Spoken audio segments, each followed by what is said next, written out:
Hey everybody, this is Claire, and this is Small Joyful Things. As always, I go to thrift stores and estate sales and garage sales, and sometimes I buy things on Craigslist, and I find out as much as I can about them, and I tell you guys about them. So here's what I have for you today. We have this fine fellow. So Merry Christmas to everybody. I have a reindeer. I hope you like him. He is porcelain and hand painted and has so many little accents going on. It's kind of a bit busy. He's a little bit big as well. He's almost too big to fit in the frame. So let's measure him up. He is about 8.5 inches high. I'm obviously not treating him very well. And I say he's about 4.5 inches across at his widest point there.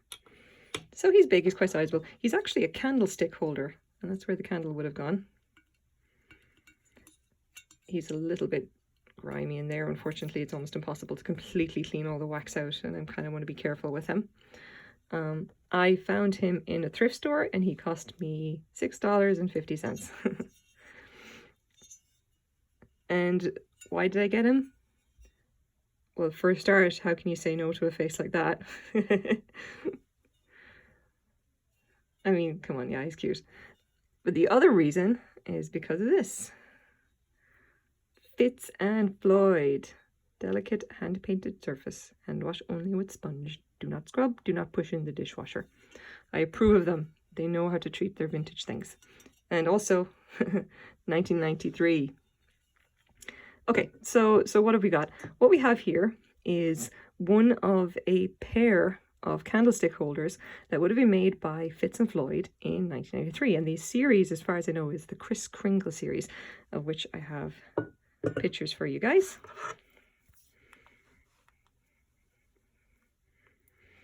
Here we go. Whole bunch of reindeers.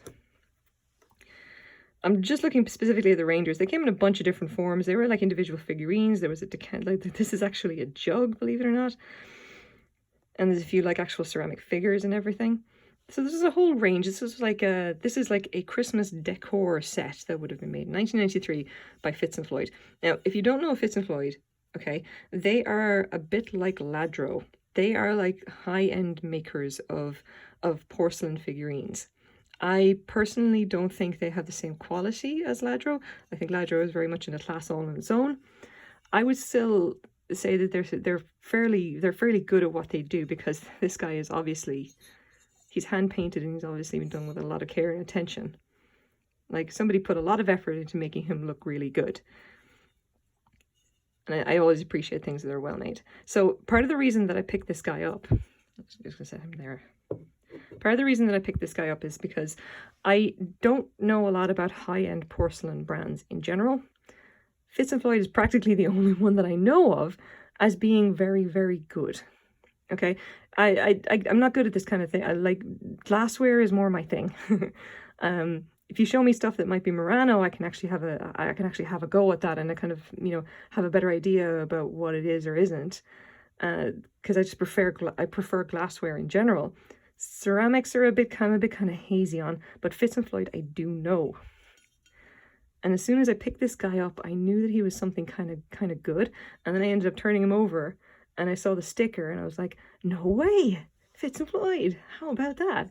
So I thought I had to take him,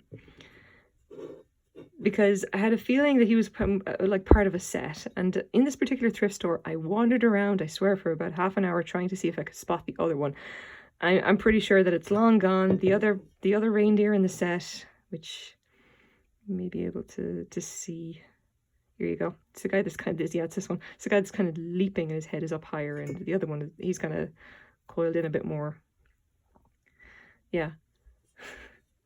I could not believe I could actually spot like a Fitz and Floyd figurine. These are normally like, you know, high-end porcelain. Now, there is a funny story about this, okay? Occasionally, I talk to my mother about the stuff that I find in thrift stores, And she obviously knows that I've got this thing going on where I go out and just kind of and look for kind of vintagey kind of stuff and make videos about it and then sell it and everything like that. For the record, she mostly approves as long as I'm not spending too much money. Yeah.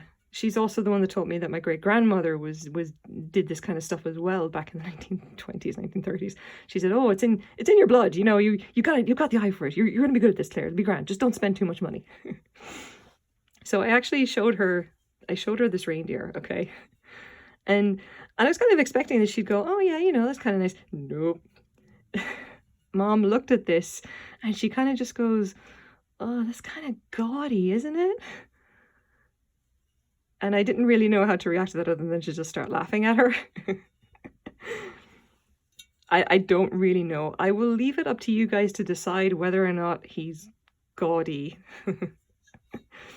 I'm mostly just kind of amused by the fact that she like Irish Christmas decorations consists of lots and lots of plastic sparkly sprinkle, you know, kind of tinsely kind of stuff.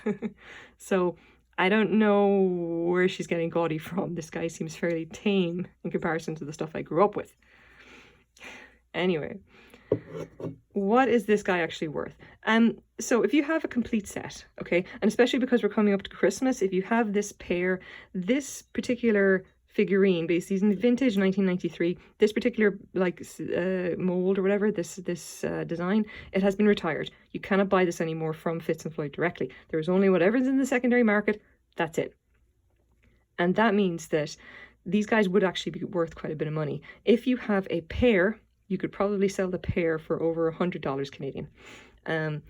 I've seen prices on eBay that were ranged between like the cheapest I saw the pair going for would have been about $99. You know, plus shipping or whatever. And occasionally they'll go up as high as like 120, 130. Because there's just this one guy on his own, he would probably be bought by someone who's looking to replace one that's been broken. Okay. I've decided that he's worth $45 because I do want him to sell. I'm not going to be keeping him because to keep him, I'd need to have the second one, and I'm not likely to find the second one anywhere because this is fairly, you know, these guys are uncommon. So I'm going to put him up and let him be bought by someone who needs a replacement who's already got the other one. Hopefully to someone who actually collects Fitz and Floyd, because he is very, very nice. So I kind of like this guy. If you ever see Fitz and Floyd in a thrift store, make sure you buy it. That's really good stuff. I don't know if you'd call him small, but he's certainly joyful. He looks like he's having a good time. And, you know, Merry Christmas. So thanks very much for watching, guys. Bye-bye.